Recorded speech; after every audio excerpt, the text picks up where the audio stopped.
आहे प्रवक्ते आहेत असे आतापर्यंत किमान 80-85 माजी नगरसेवक तुमच्याकडे आलेले आहेत. काय वाटते एवढा वाढता प्रतिसाद कशामुळे? आज शिवसेनेमध्ये म्हणजे स्वगृही बाळासाहेबांच्या दिघेसाहेबांच्या विचार आम्ही पुढे घेऊन चाललो आहे. त्या शिवसेनेत ज्या शिवसेनेवर या महाराष्ट्रातल्या जनतेने शिक्कामोर्तब केलं आणि विधानसभेमध्ये प्रचंड असं यश दिलं, त्या शिवसेनेमध्ये आज उपनेत्या आणि प्रवक्त्या संजनाताई घाडी आणि माजी नगरसेवक आणि शिवसेनेचे पदाधिकारी आणि ज्यांना कुठेही महाराष्ट्रात पाठवलं की ते त्या ठिकाणी कामामध्ये शिवसेनेला यश मिळवून द्यायचे असे संजय घाडी यांचा शिवसेनेमध्ये आज प्रवेश झालेला आहे. सुयश संजय घाडी युवा सेना त्याचाही प्रवेश झाला आहे आणि अनेक शाखा प्रमुख आणि उपशाखा प्रमुख आणि कार्यकर्ते सहकार सेनेचे अनेक पदाधिकारी या सर्वांनीच शिवसेनेमध्ये प्रवेश केलेला आहे. मी त्यांचं मनापासून स्वागत करतो, कारण गेल्या 2.5 वर्षामध्ये किंबहुना हे नवीन आपलं महायुतीचं सरकार स्थापन झाल्यानंतर देखील जे निर्णय आपण सर्वसामान्यांच्या हिताचे घेतो, या महाराष्ट्राला पुढे नेण्याचे घेतो आणि त्यामुळेच विश्वास दाखवून काम करणारं सरकार, काम करणारी शिवसेना आणि लोकांच्या सुखदुःखात धावून जाणारी शिवसेना ही बाळासाहेबांना जी अभिप्रेत होती, आनंद दिघे साहेबांना अभिप्रेत होती, ते काम शिवसेना करते हा विश्वास ठेवून संजनाताई आणि संजय या दोघांनी प्रवेश केलेला आहे. आणि मला अपेक्षा आहे की त्यांनी देखील गेले अनेक वर्ष बाळासाहेबांच्या सोबत शिवसेनेचं काम केलेलं आहे आणि नक्कीच त्यांच्या अनुभवाचा आणि कामाचा फायदा आपल्या शिवसेनेला होईल आणि कार्यकर्त्यांना होईल आणि महाराष्ट्रातल्या जनतेला होईल. सहकार विभागामध्ये देखील त्यांचं काम चांगलं आहे. त्यामुळे सहकार क्षेत्र हे सर्वसामान्यांना न्याय देणारं क्षेत्र आहे आणि म्हणून त्यामध्ये देखील त्यांना संधी दिली जाईल आणि म्हणून आज मी त्यांचं पुन्हा एकदा मनापासून स्वागत करतो. मनापासून त्यांचं की महानगरपालिकेवरती महायुतीचा भगवा पडकेल, यावर आता उद्धव ठाकरे म्हणतात की महायुतीचा नाही तर आमचा भगवा त्या ठिकाणी पडकेल. त्यांचा म्हणजे कुठला? त्यांचा म्हणजे कुठला फडकेल? काय नाव बिव त्याचं आहे का नाही? काय त्यांच्या शिवसेनेचा भगवा पडकेल असं म्हणतात उद्धव बाळासाहेब ठाकरे पक्षाचे. युटर्न घेणाऱ्यांचा का यूज अँड थ्रो करणाऱ्यांचा? मी तर सांगतो, महाराष्ट्रातल्या जनतेने ठरवलेलं आहे, मुंबईतल्या जनतेने ठरवलं आहे की जेव्हा निवडणुका येतात ते मुंबई महाराष्ट्रापासून तोडणार, मुंबई वेगळी करणार.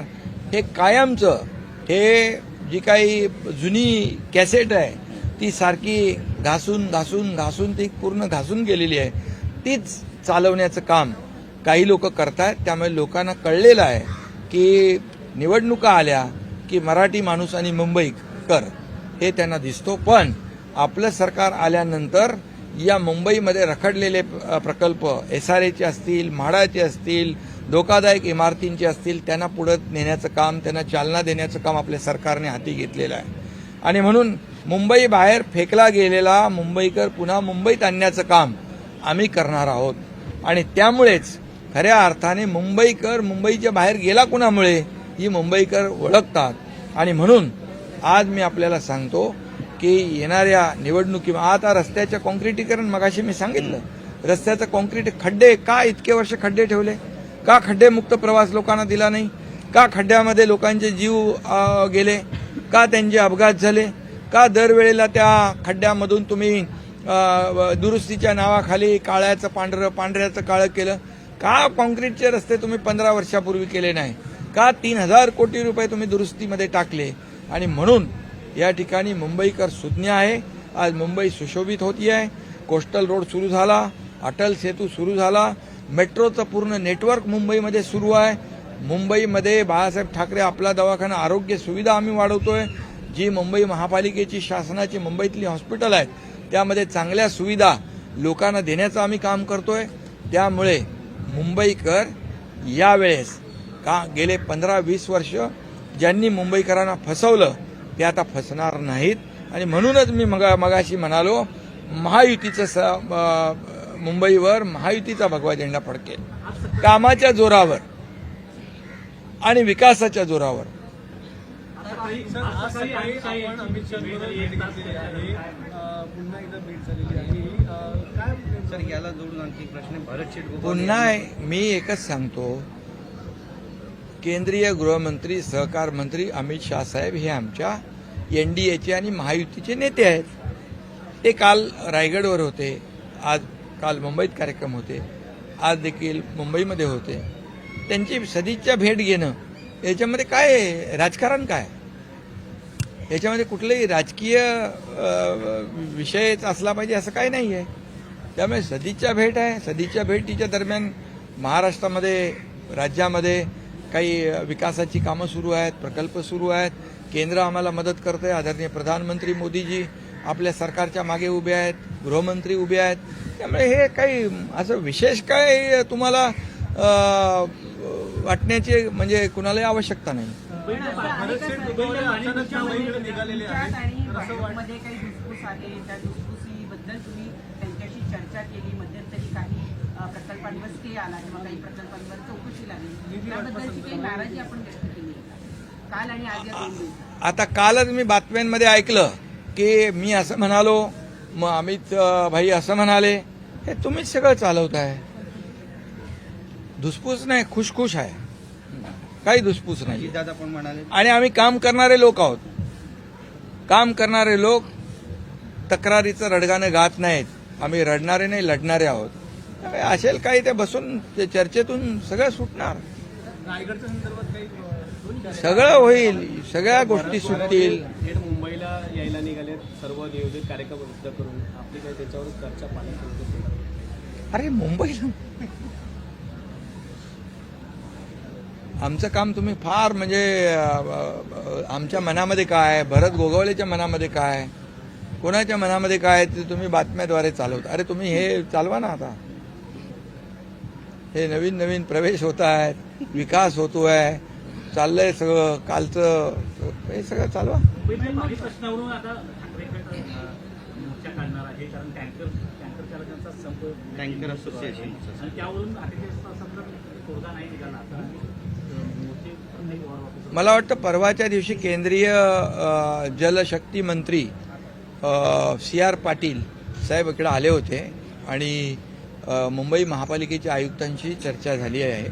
आणि मी मुंबई महापालिकेचे आयुक्त श्री गगराणी यांच्याशी देखील बोललो आहे की ज्या पद्धतीने अगोदरपासून जी नियमावली होती, पाऊस पडेपर्यंत ज्यामध्ये कुठलाही बदल करायचा नाही, 15 जूनपर्यंत कुठल्याही टँकर चालकाला कुठलाही अडथळा येणार नाही आणि जे टँकरच्या माध्यमातून जे काही पाणी पुरवठा काही भागात होतोय तो बंद होणार नाही. आणि टँकर चालकांना देखील माझं आव्हान आहे आणि विनंती आहे की कुठल्याही परिस्थितीमध्ये यामध्ये पिण्याच्या पाण्याचा किंवा टँकरने पाणी पुरवठा करतो त्याच्यामध्ये कुठले आडेवाडे घेऊ नका, कुठली अडवणूक करू नका. तुम्हाला कुठली अडचण आम्ही सरकार म्हणून आणि महापालिका म्हणून येऊ देणार नाही.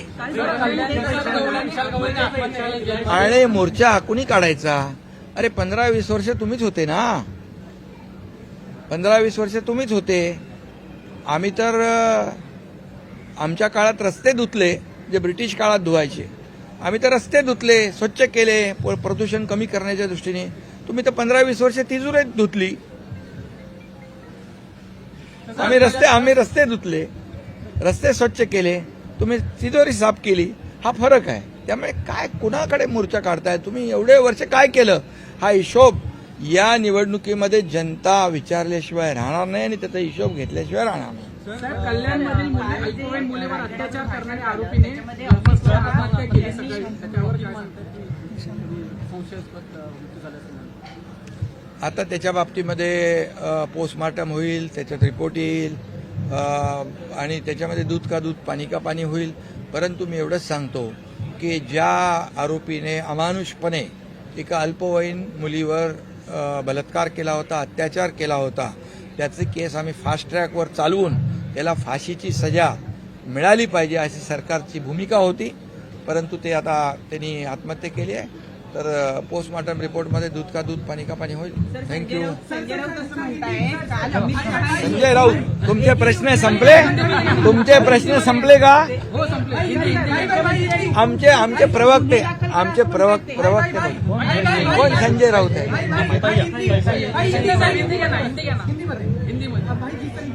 अमित शाह और आपकी बैठक हुई नरेश मस्केना विचारा ना. क्या इस बैठक में हुआ हा, नरेशने चांगला पोस्टर टाकलंय. सर आज बैठक हुई है अमित शाह और आपके बीच में. इस बैठक में क्या हुआ है, क्योंकि कल भी रायगढ़ के दौरे में थे अमित शाह और आज आपकी बैठक हुई है. देखिए, केंद्रीय गृह मंत्री सहकारिता मंत्री अमित भाई शाह जी हमारे एनडीए और महायुति के नेता हैं.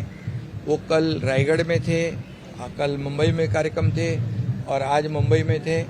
तो नेता हमारे महायुति के होने के नाते हमारा मिलना जुलना तो होता है और मिलने के बाद चर्चा हुई. राज्य में जो भी हमारे विकास प्रकल्प शुरू है उसके बारे में जानकारी ली और यहाँ पर केंद्र और राज्य सरकार मिलकर हम आगे बढ़ रहे हैं. डबल इंजन की सरकार है हमारी. आदरणीय प्रधानमंत्री मोदी जी हमें इस बजट में भी, पिछले बजट में भी पैसे काफ़ी दिए, इस बजट में भी पैसे दिए और केंद्र और राज्य मिलकर डबल इंजन की सरकार हम आगे बढ़ा रहे हैं. सरकार विकास को आगे बढ़ा रहे हैं, महाराष्ट्र को आगे बढ़ा रहे हैं और इसकी वजह से हमारी मुलाकात हुई. उसमें क्या, नेता और हम लोग मिलते रहते हैं. सर, वाटर टैंकर की समस्या को लेकर आदित्य ठाकरे भी आक्रामक हो गए, मोर्चा निकालने की बात कर रहे हैं सरकार के विरोध में. देखिए, उनको अभी मैं ऐसे सवाल को जवाब देना नहीं चाहता हूं. फिर भी मैंने मुंबई कमिश्नर से बात की है और यहाँ पर टैंकर वाले हैं उनको भी कहा है कमिश्नर ने कि 15 जून तक जो नियमावली है वही रहेगी, कोई बदलाव नहीं होगा. और टैंकर के जो मालिक है, चालक है, उन्होंने भी ये पीने का पानी की बात है और टैंकर से कई लोगों को पीने का पानी पहुंचाने का काम होता है. तो इसमें कोई अड़ंगा ना डाले और उनको कोई अड़चन नहीं आए, इसकी जिम्मेदारी हमारी सरकार लेगी और महापालिका ने उनको कह दिया है. धन्यवाद. थँक्यू. संजय राऊत राऊत तिकडे ते नरेश मस्केला विचारा तो गाडव